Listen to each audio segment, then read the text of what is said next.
a mission. I'm paying dues, I'm in position, I'm staying up, it's getting late. You're doing good, I'm doing great.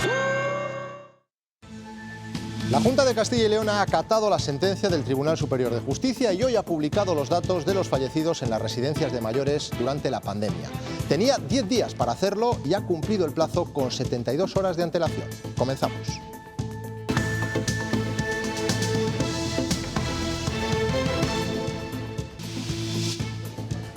Más de 4.000 ancianos de las residencias fallecieron por culpa del COVID en Castilla y León, la mitad en los propios centros y el resto en los hospitales. Las provincias más castigadas fueron Salamanca, León y Valladolid.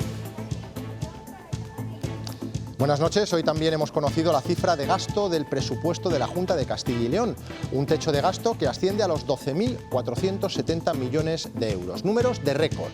El incremento respecto a las últimas cuentas es del 13%. Inmediatamente posterior, la idea es aprobar el proyecto de presupuestos y presentarlo a las Cortes de Castilla y León y que pudiera entrar en vigor antes del 1 de enero y por tanto en esta fecha estamos trabajando como horizonte. Soria tendrá una fiscalidad diferenciada. Hoy lo ha anunciado el presidente del Gobierno en el Congreso. La medida repercutirá también en Teruel y en Cuenca. Es una forma de ayudar a combatir la despoblación. Vamos a fortalecer el tejido productivo, creando nuevas oportunidades en estos pequeños municipios, porque al fin y al cabo, señorías, la despoblación no es un fenómeno irreversible y no es un problema sin solución. Ya conocemos las 73 medidas de ahorro energético anunciadas por el Gobierno. Las comunidades con calefacción central podrán acogerse a las tarifas reguladas. Podremos comparar nuestro gasto energético en la factura y se incentivará la instalación de placas solares. La reducción del consumo se ha empezado a notar. Rafael Mozo ya ha presidido su primera mesa como responsable del Consejo General del Poder Judicial. Es la primera sin Carlos Lesmes, que ya ha hecho efectiva su dimisión. Mozo es progresista, proviene de Jueces para la Democracia y estuvo trabajando en Segovia, en los juzgados de Sepúlveda. La ciudad de Burgos quiere convertirse en capital europea de la cultura en el año 2031. Ha presentado su candidatura. Todo se va a decidir en 2025.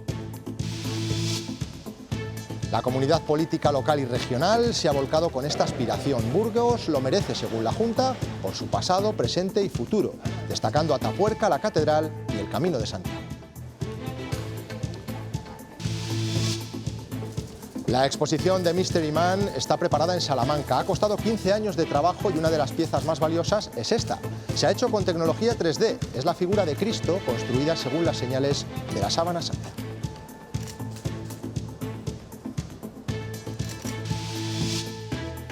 En cuanto al tiempo, nos espera un viernes tranquilo, con pocas nubes y brumas matinales en el norte. Las temperaturas mínimas no sufrirán cambios, pero las máximas subirán 1 o 2 grados.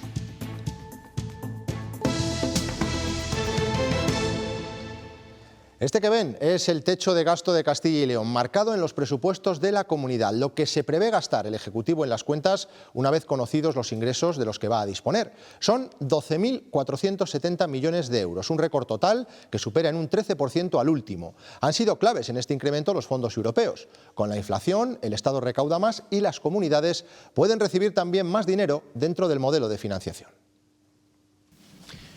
Las consejerías del Gobierno regional tendrán más dinero para gastar el año que viene que en el último presupuesto aprobado, el del 21. En conjunto, casi 1.500 millones de euros más. Crece la partida por incremento de los fondos europeos en más de un 62% y por el contexto económico. El aumento derivado de la recaudación tributaria en un contexto de alto nivel de inflación como el que estamos atravesando. Aún así, dice el Gobierno, podría haber sido más alto si no se redujeran un 30% las transferencias del Estado por la eliminación del fondo COVID y por la reducción de lo que se puede endeudar la comunidad, apenas 200 millones de euros. Cada 12 euros de déficit público de España, solo 1 euro corresponde a las comunidades autónomas. Por tanto, el principal déficit en España en torno a las administraciones públicas se sitúa en la Administración Central del Estado. Y las comunidades autónomas que prestamos los principales servicios públicos a los ciudadanos en materia de sanidad, de educación, de servicios sociales, tenemos un déficit que solo supone 1 euro de cada 12. Presentado el techo de gasto que podría aprobarse en las Cortes la última semana de octubre, la Junta trabaja en la presentación del presupuesto que contendrá un apartado para políticas demográficas. El Ejecutivo espera que la economía siga creciendo en 2023, pero la mitad del crecimiento de 2021. Y en el Congreso de los Diputados, el presidente del Gobierno ha detallado las ayudas diferenciadas que podrán tener las empresas en Soria, Cuenca y Teruel. Era un asunto que las tres provincias esperaban desde el mes de enero del año pasado, cuando la Comisión Europea aprobó que pudieran arbitrarse estas ventajas a los territorios más despoblados.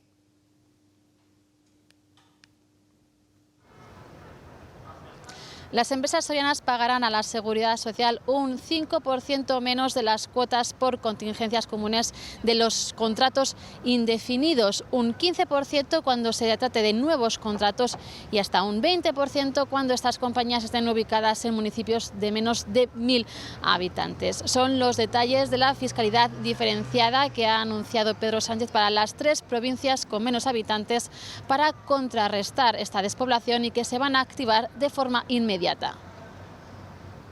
Estas nuevas ayudas nos van a permitir una reducción de las cotizaciones empresariales en los contratos indefinidos ya existentes y en los nuevos contratos indefinidos que se firmen. Por tanto, vamos a fortalecer el tejido productivo creando nuevas oportunidades en estos pequeños municipios, porque al fin y al cabo, señorías, la despoblación no es un fenómeno irreversible y no es un problema sin solución.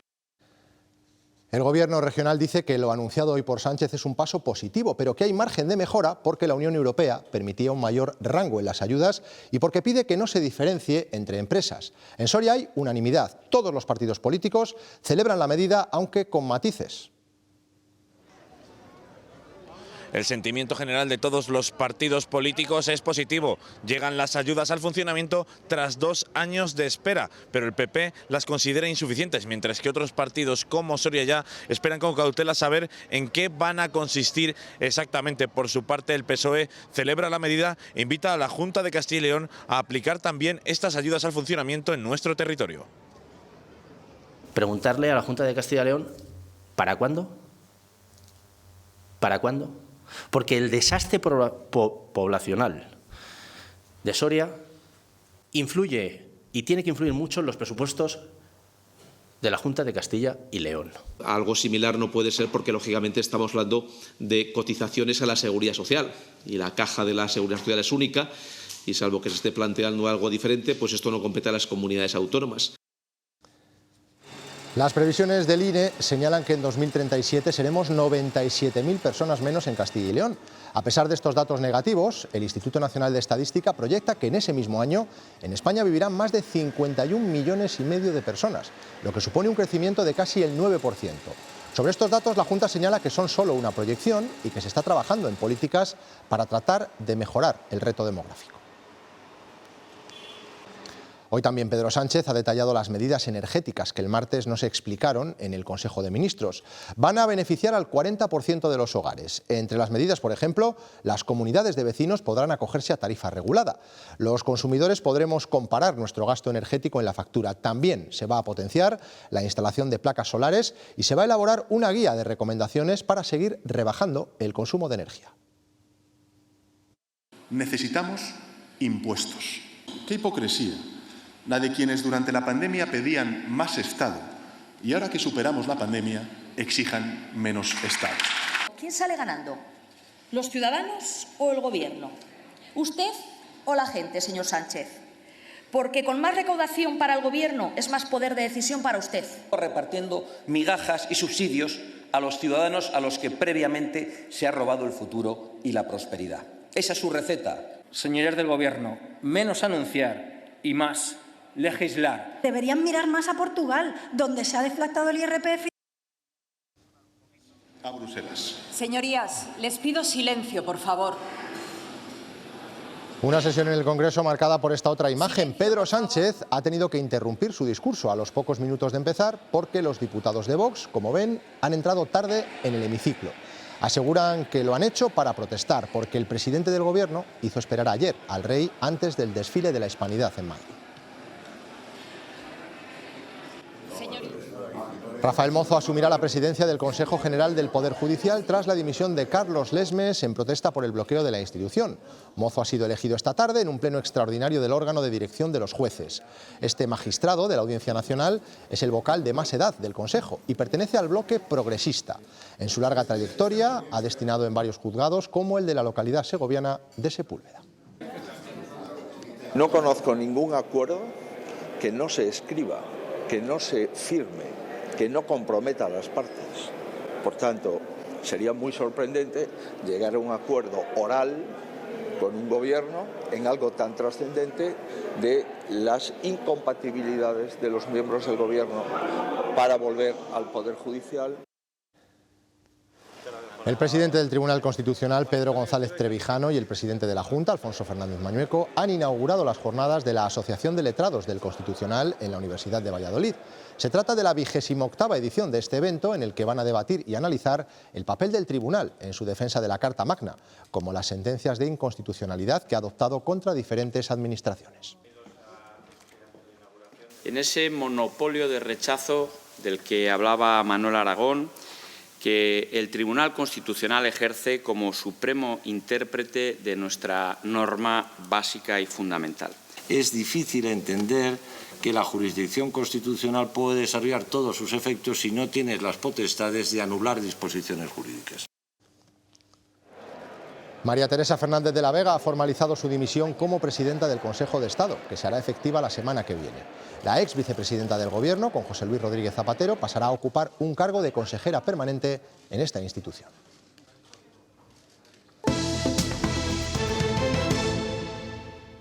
La Junta de Castilla y León ha publicado hoy en su página web los datos de los fallecidos por COVID en las residencias de ancianos, tras la sentencia judicial que le obligaba a hacerlo. En esos datos cifra en más de 4.200 las muertes por coronavirus en centros de mayores desde que comenzó la pandemia.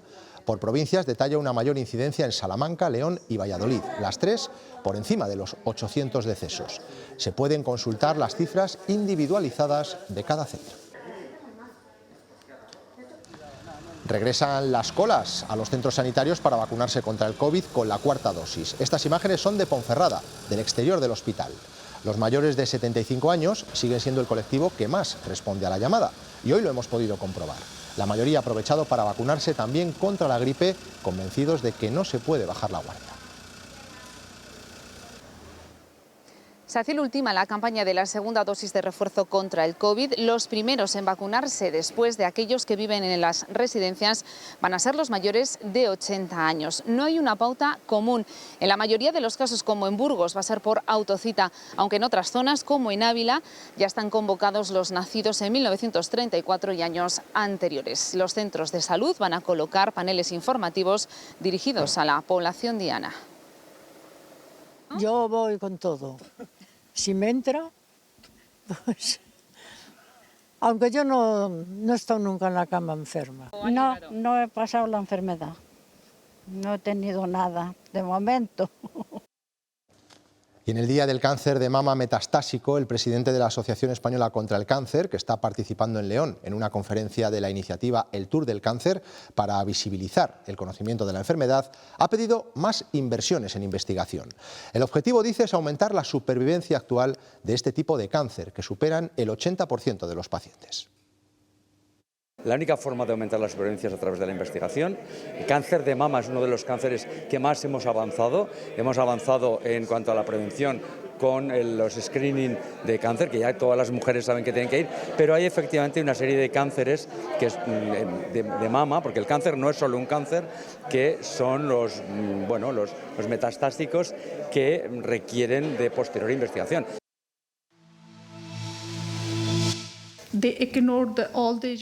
Para las mujeres en Afganistán no existe ningún tipo de derecho, ni educativo, ni económico, ni social. Para los talibanes, las mujeres solo pueden estar dentro de casa o bajo tierra.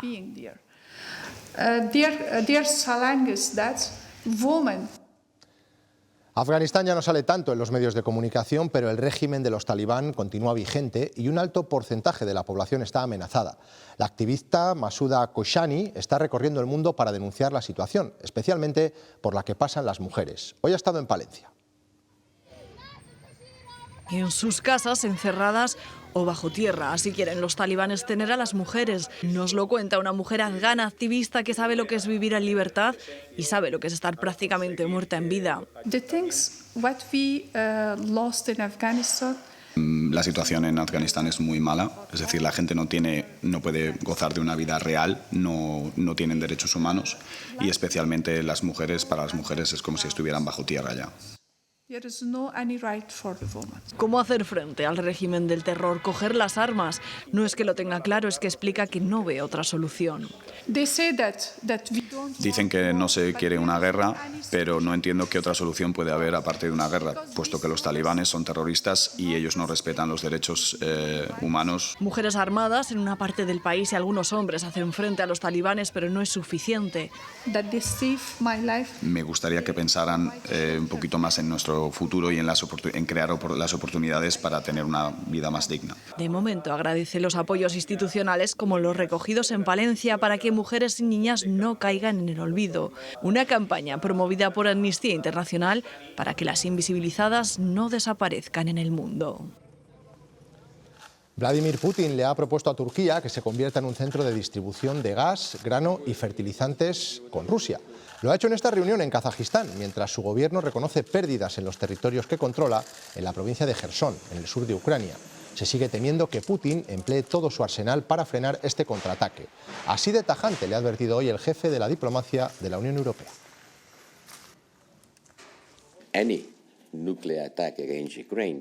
Cualquier ataque nuclear contra Ucrania creará una respuesta. No una respuesta nuclear, pero sí una respuesta tan potente desde el punto de vista militar que el ejército ruso sería aniquilado.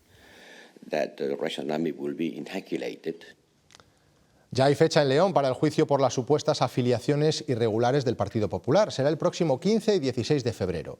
La vista previa ha autorizado hoy la revisión de los ordenadores de Génova para comprobar si son ciertas las acusaciones de Manuel García, alcalde de Villaquilambre y rival en las primarias del actual presidente popular Javier Santiago Vélez, que ha preferido no hacer declaraciones. Yo, vuelvo a insistir, no he querido hacer nunca daño al Partido Popular porque es mi partido y, de hecho, hay una denuncia interpuesta contra el partido porque no se puede hacer contra el otro candidato, que era Javier Santiago Vélez, al cual no le reconozco como presidente del partido. Creo que no está legitimado para seguir siendo presidente del mismo y el que está haciendo daño realmente al partido es él. El juicio del Albia se ha reanudado hoy en Santiago de Compostela. El turno ha sido para el segundo de los imputados, el que fuera jefe de seguridad de Adif en el momento del siniestro. En su testimonio no ha considerado importante la escasa señalización de reducir la velocidad. Asegura que todo estaba bajo el marco estratégico de la época. Considera que el que no actuó de forma correcta fue el maquinista, que no frenó, según dice, segundos antes del descarrilamiento y de la llamada que recibió del interventor de Renfe. Eso es lo que es impensable, hablar 100 segundos, además, en una conversación de algo que va a ocurrir hora y media después, porque hablaban de Puente de Aume. Esto no puede hacerlo, es que es ilegal. Si hubiera frenado 4 segundos antes, no estamos aquí ahora. Los datos del segundo trimestre del Observatorio contra la Violencia de Género dejan un incremento de más del 12% en el número de denuncias en Castilla y León, con un total de 1.400. 45.700 se registraron en España entre los meses de abril y junio. Se incoaron además un 13% más de órdenes de protección. Castilla y León se sitúa como la comunidad con la menor tasa de mujeres víctimas de violencia de género por cada 10.000 mujeres, con un 11,6 frente a las 18,4 de la media nacional.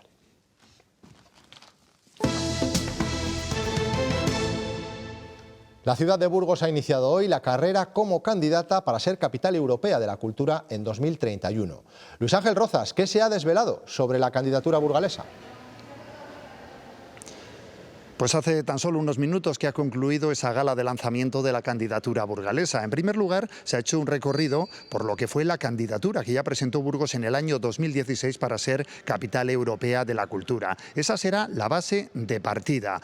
Y va a girar el proyecto sobre 4 ejes fundamentales. La utilización de los espacios públicos como lugar de cultura, facilitar las relaciones entre las personas con el máximo respeto al planeta y al desarrollo sostenible, y asimismo también transmitir siempre los valores europeos. El punto de partida está aquí y la idea es hacer un proyecto sólido de cara al primer corte que tendrá lugar en junio de 2025.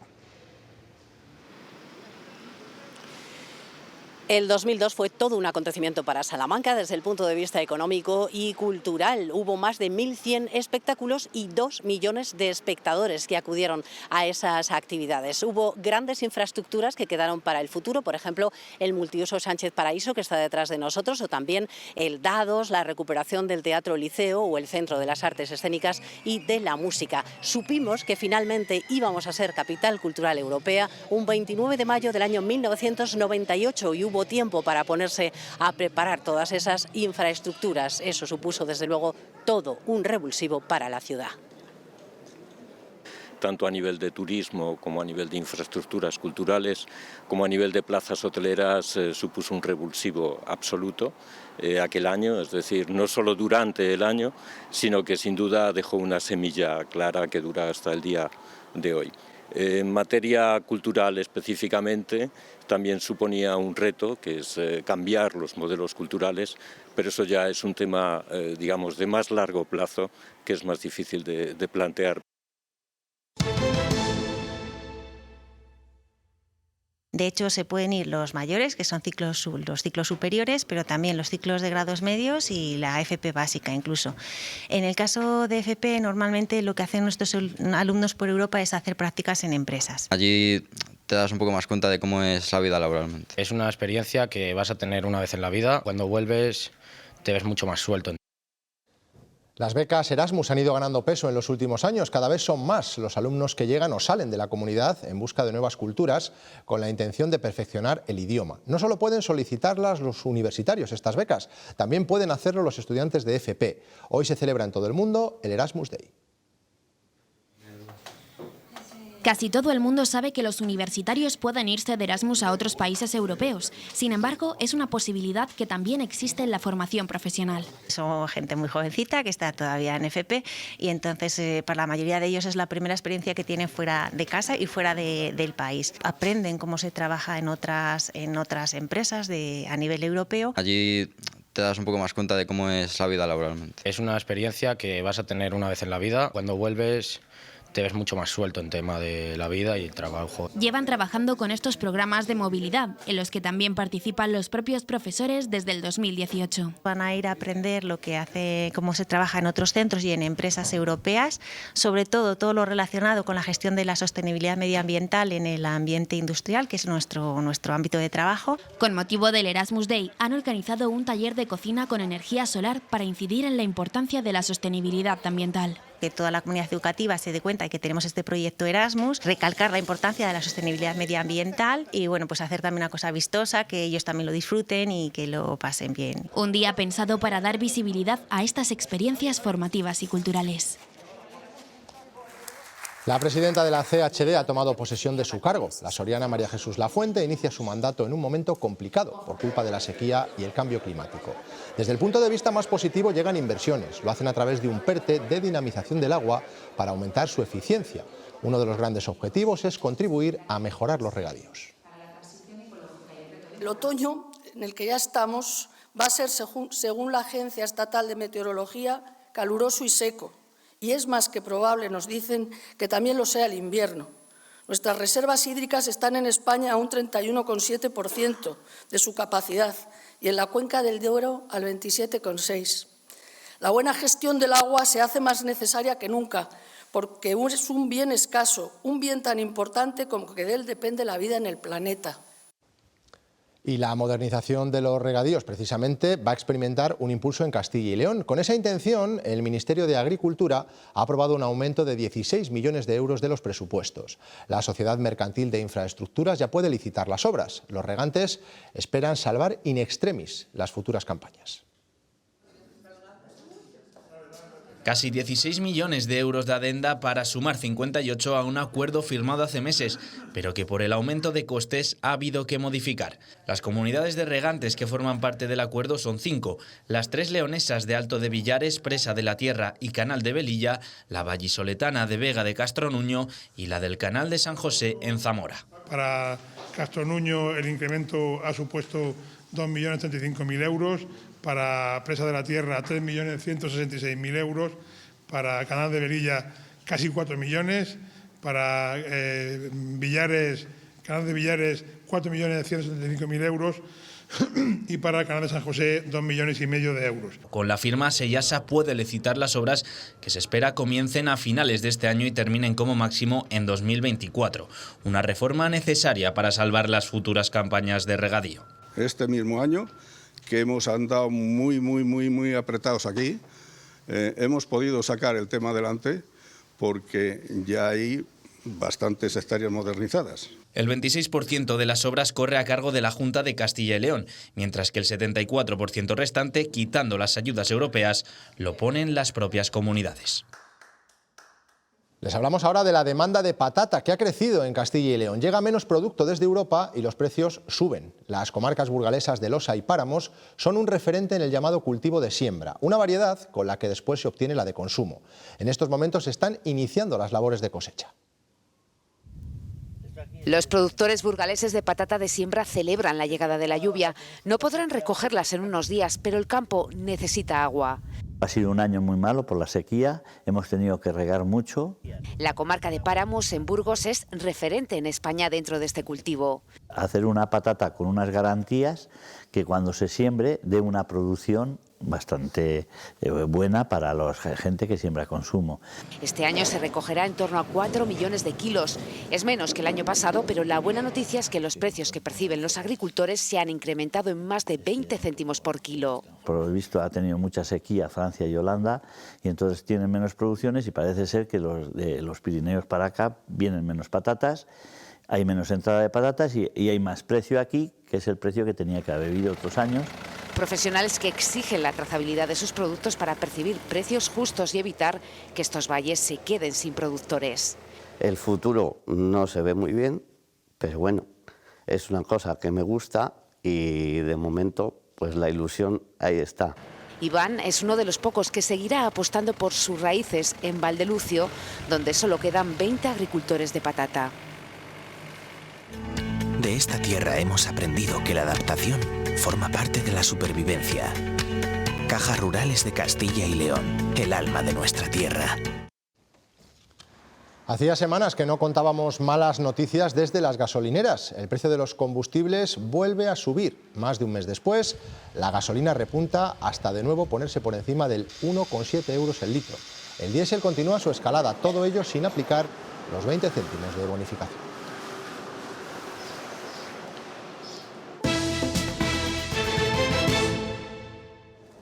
Las nuevas tecnologías de 3 dimensiones han permitido crear esta figura, una reproducción del cuerpo de Jesucristo en base a las huellas que dejó sobre la sábana santa. Lo podemos ver en Salamanca, en una exposición.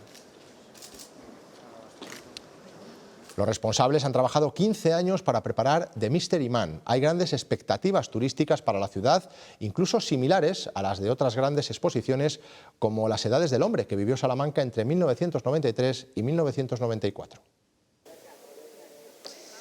Una exposición que inicia en Salamanca su andadura mundial, que llega envuelta en grandes expectativas, que espera una gran respuesta del público y que tiene ese gran reclamo, haber sido capaz de desarrollar 2000 años después, aplicando distintas técnicas y disciplinas, un modelo hiperrealista del cuerpo, exactamente el cuerpo que habría albergado la sábana santa de Turín. Una persona de 1,78 m, morena, de rasgos judíos y de barba muy poblada. Ese es el Mystery Man. Ese es el gran reclamo de la exposición, algo que no ha ocurrido nunca. Nuestros ojos van a contemplar las exactas señales físicas de la pasión del Señor. Y esa imagen es esta.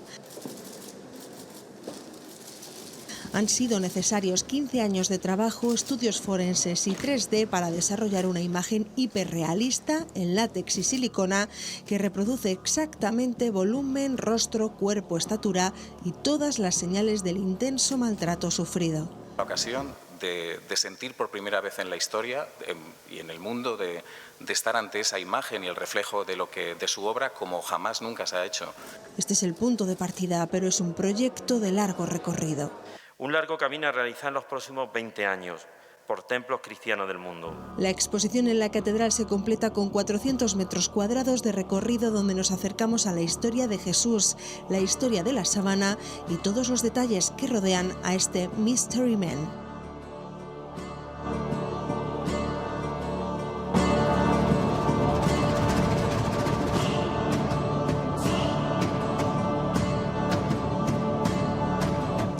Nosotros nos vamos, se quedan ahora con los deportes, con Paula Canal. Después no se pierdan Cuestión de Prioridades. Hoy José Luis Martín entrevista a la consejera de Familia Isabel Blanco. Pasen una feliz noche. Adiós.